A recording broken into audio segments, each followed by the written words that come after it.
Hello my dear student,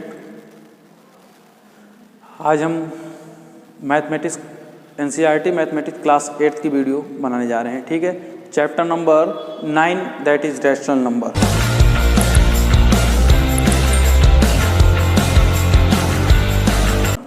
NCERT math बच्चों, NCERT class 8 chapter number 11 chapter है जिसको हम कहेंगे रैशनल नंबर। रैशनल नंबर पूरा लिख देते हैं, नंबर रैशनल नंबर। सबसे पहला चीज़ होती है कि नंबर्स होते क्या है।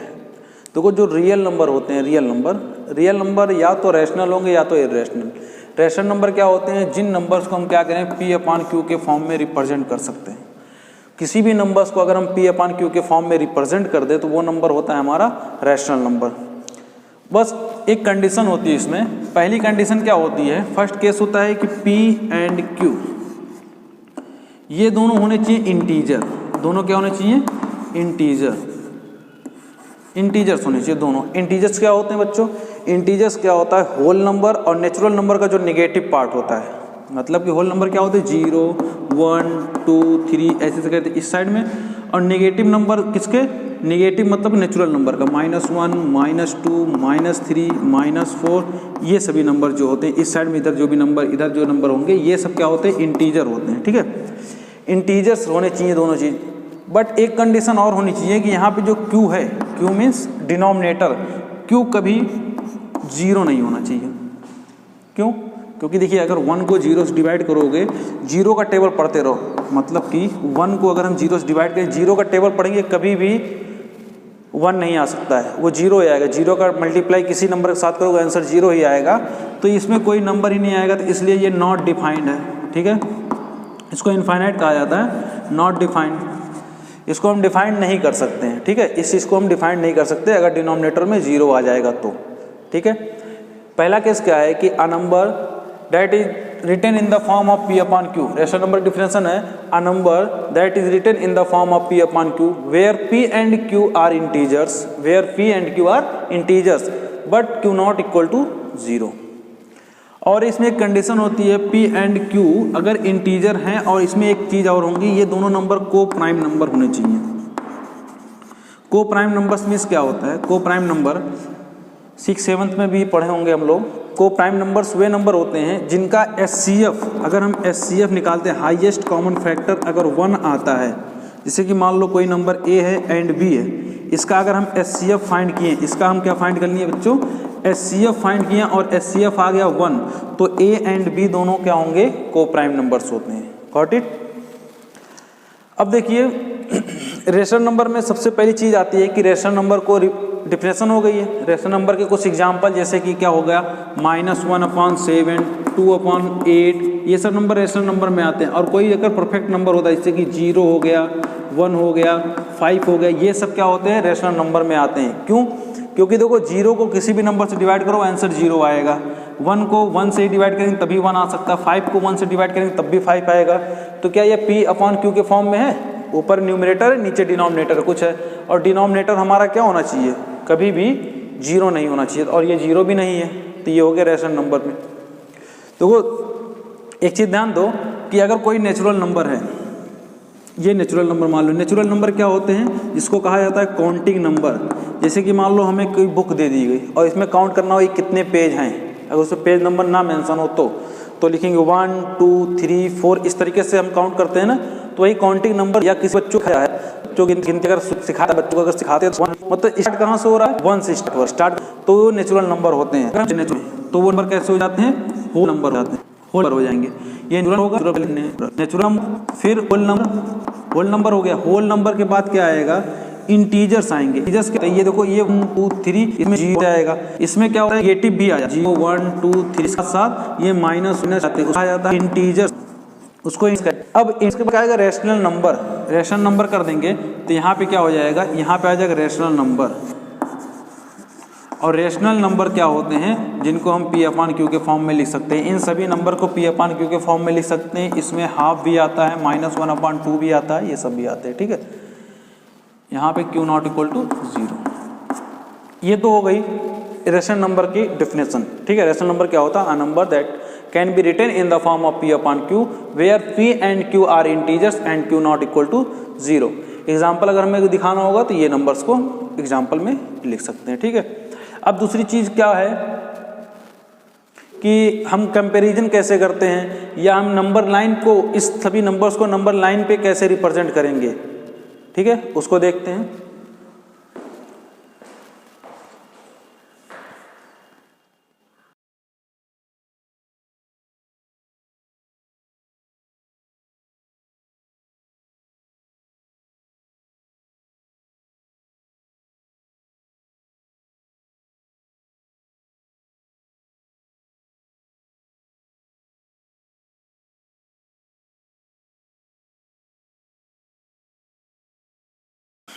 देखिए बच्चों, जैसे कि नंबर लाइन हमारा क्या होता है, जिस पे सभी इंटीजर्स या नेचुरल नंबर और सभी सब चीज़ लिखी जाती है। रियल नंबर 1, 1, 2, 3,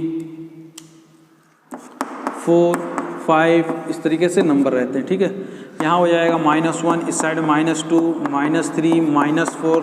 सपोज दैट कि हमको एक रेशनल नंबर मिला है, एक नंबर रेशनल नंबर है, वो क्या है 5/3। ये एक रेशनल नंबर है 5/3। इसको हमें नंबर लाइन पे रिप्रेजेंट करना है, तो इसको किस तरीके से करेंगे? यहाँ तो सब इंटीजर लिखे गए हैं, तो देखिए इसका जो डिनोमिनेटर है इसको हम ध्यान से देखेंगे। डिनोमिनेटर है कितना? 3। तो सभी नंबर को क्या करेंगे, यहाँ 0 लिखेंगे, यहाँ लिखेंगे 1/3, 2/3। जो डिनोमिनेटर रहेगा उसी के फॉर्म में, जैसे कि 1, 2, 3 तो है ही है, ऐसे तो रहेगा ही। 1/3, 2/3, 3/3। 3/3 मतलब किसी नंबर को खुद से डिवाइड कर दोगे तो वो नंबर कौन सा हो जाता है? 1 हो जाएगा। फिर 4/3, 4/3, 5/3, फिर 6/3। 6/3 मीन्स क्या होता है? 2। 6/3 मतलब क्या होता है? अगर 6 को 3 से डिवाइड करेंगे तो 2 आंसर आ जाएगा। तो हमें रिप्रेजेंट क्या करना था? 5/3। तो हमारा ये जो नंबर है वही नंबर क्या चीज़ है? 5/3 है। इस तरीके से हम इसको रिप्रेजेंट कर सकते हैं, ठीक है। अगर मान लो निगेटिव में आता, निगेटिव मान लो 7/4 आ गया, -7/4 आ गया, तो उसको किस तरह करेंगे? इसका जो डिनोमिनेटर देखेंगे क्या है? 4 है, तो यहाँ 0 लिखेंगे, यहाँ 1/4, 2/4, इस तरीके से उधर जाएंगे, मगर हमें निगेटिव जाना है इसलिए इधर आएंगे, ठीक है। तो -1/4, -2/4, -3/4, -4/4, -5/4, -6/4, -7/4 एंड -8/4। देखो बच्चों कि -8/4 मीन्स होता है 2, वो भी माइनस में, क्योंकि देखो 8 को अगर तुम 4 से डिवाइड करोगे तो कितना? 4 1 जार 4, 4 2 जार 8, तो 2 आ गया। यहाँ निगेटिव है तो -2 आएगा, ठीक है। तो -2, अब 4 को 4 से डिवाइड करोगे तो -1 आ जाएगा यहाँ पे, ये तो 0 है ही है। ऐसे इस साइड में भी एक बना लो, 3/4 एंड 4/4। 4/4 मीन्स होता है 1। तो ये नंबर लाइन पे रिप्रेजेंट कर दिया नंबर को। हमें ये रिप्रेजेंट करना था, ये क्या है? -7/4। -7/4 कहाँ पर है? इस जगह पर है, तो -7/4। इस तरीके से हम नंबर लाइन पे किसी नंबर को रिप्रेजेंट कर सकते हैं, ठीक है। अब देखिए बच्चों, अब हम सीखेंगे कि इक्विवेलेंट रेशनल नंबर क्या होते हैं।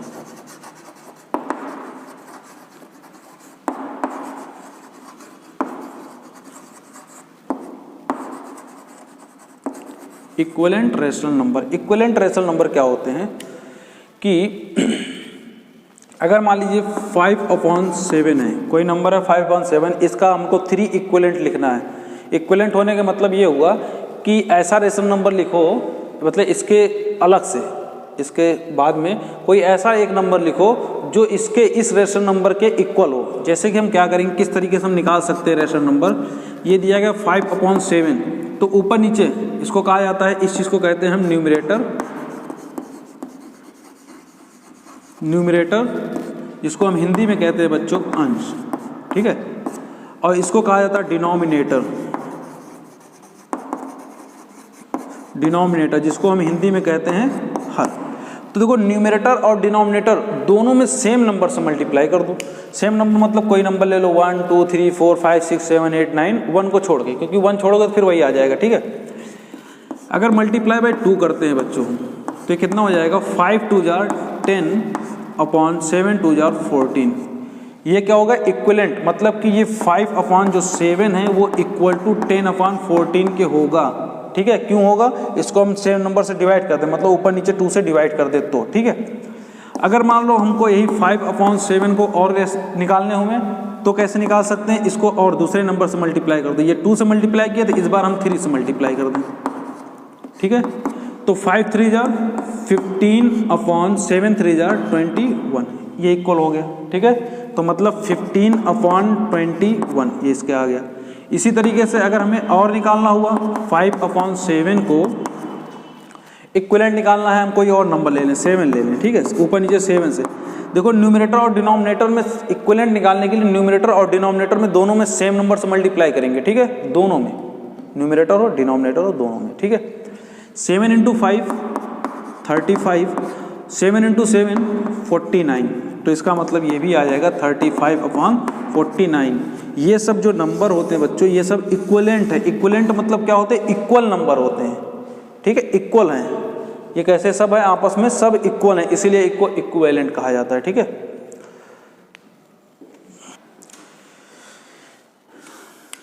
देखिए बच्चों, एक आज का ये इंट्रोडक्शन पार्ट ही है। ठीक है, ये इंट्रोडक्शन पार्ट रेशनल नंबर का है। अगर आपको इसमें कोई डाउट होगा तो आप उसको कमेंट में इसका क्वेश्चन आप पूछ सकते हैं। ठीक है, कमेंट में कर दीजिए। ठीक है, और अगर आपको किसी क्वेश्चन में डाउट रहेगा तो उसको पूछ लीजिएगा, या किसी इंट्रोडक्शन में जिस पार्ट में, मतलब कि जैसे इक्विवेलेंट फ्रैक्स डेसिमल नहीं समझ में आया या रेशनल नंबर नहीं समझ में आया, उसको आप पूछ सकते हैं। ठीक है, अब देखिए इसमें एक चीज़ आता है स्टैंडर्ड फॉर्म, रेशनल नंबर का स्टैंडर्ड फॉर्म। मान लो जैसे कि 15 अपॉन 18 दिया गया हो, वो भी 18 निगेटिव में हो।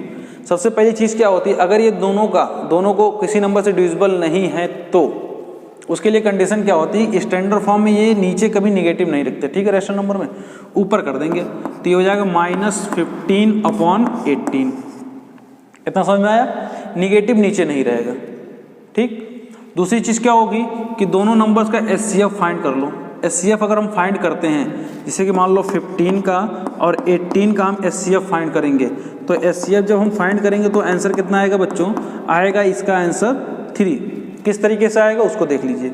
अगर आपको लॉन्ग डिवीजन मेथड आता है तो लॉन्ग डिवीजन मेथड इस तरीके से होता है, 18 को 15 से डिवाइड करेंगे, 15 1 जार 15, ये कैंसिल होकर 3 आएगा, और ये जो नंबर रहेगा जो डिवीजर था अब यहाँ पे डिविडेंट बन जाएगा। ठीक है, तो 3 को इससे डिवाइड करेंगे तो 15 5 टाइम्स में हो जाएगा। ठीक है, कैंसिल, कितना आ गया आंसर बच्चों, किस नंबर से डिविजिबल हुआ, 3 से, तो इसका 3 आंसर आ गया। अगर मान लो इस मेथड से आपको नहीं करना आता तो आपको एक मेथड और बताते हैं, क्या होगा, 15 का हम प्राइम फैक्टर फाइंड करेंगे एंड 18 का सेपरेट करके दोनों का प्राइम फैक्टर फाइंड करो। प्राइम नंबर्स क्या होता है, प्राइम फैक्टर फाइंड करना मतलब यहाँ पे जो नंबर लिखेंगे हम, यहाँ पे जो नंबर हम लिखेंगे इस जगह पे जो लिखा जाता है ना, ये कैसे नंबर होते हैं, प्राइम नंबर होते हैं। प्राइम नंबर क्या होते हैं, अ number that is divisible by that has only 2 factor. इसके क्या होते हैं, सिर्फ 2 ही फैक्टर होते हैं। ठीक है, 1 एंड इटसेल्फ।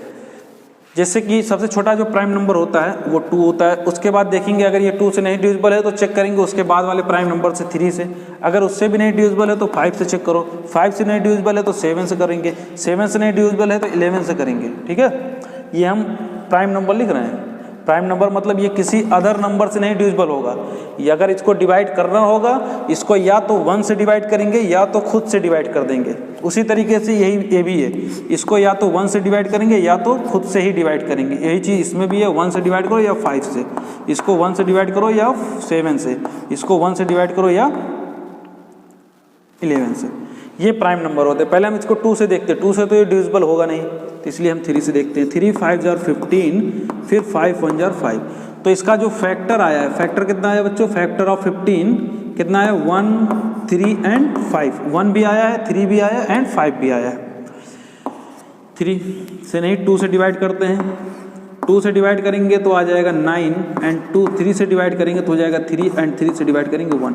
इसका जो फैक्टर आया है वो कितना है, 1 3 1 2 भी आया, 2 3 एंड 3।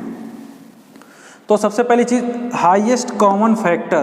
तो सबसे पहले देखो हम फैक्टर फाइंड कर लिए, अब कॉमन फैक्टर हम फाइंड करेंगे। कॉमन फैक्टर मतलब CF।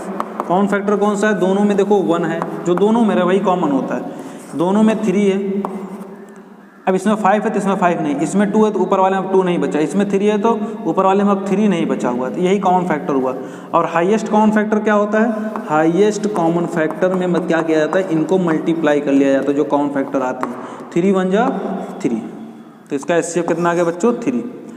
एचसीएफ निकालता क्यों? इसको हम सिंपलेस्ट फॉर्म में करने के लिए एचसीएफ निकालते हैं। तो अब इसी नंबर को क्या करेंगे, 15/18 था, 3 निकाले हैं तो उससे डिवाइड कर दो, ठीक है, डिवाइड कर दो। इसको इससे डिवाइड करेंगे तो आंसर कितना आएगा? 5, और इसको इससे डिवाइड करेंगे आंसर आएगा 6, और यहाँ माइनस। तो ये इसका स्टैंडर्ड फॉर्म होता है, ठीक है, ये इसका क्या होता है? स्टैंडर्ड फॉर्म होता है। अब जो इसका नेक्स्ट इंट्रोडक्शन पार्ट रहेगा उसको हम नेक्स्ट वीडियो में हम बताएंगे, ठीक है। अगर आपको किसी भी क्वेश्चन में मतलब आप एक्सरसाइज करिए, ठीक, अगर कोई क्वेश्चन डाउट होता है उसको हम बताएंगे। और अगली नेक्स्ट 3rd वीडियो में मतलब इसके बाद अभी इसका कुछ पार्ट और बचा हुआ है, पूरी एक्सरसाइज, ये पूरा जो चैप्टर बचा हुआ ना बच्चों, इस पूरे चैप्टर का जब तक हम एक बार 2 वीडियो में इंट्रोडक्शन लाएंगे, उसके बाद आपको एक्सरसाइज कराई जाएगी, एक एक करके एक्सरसाइज कराई जाएगी, ठीक है। Thank you.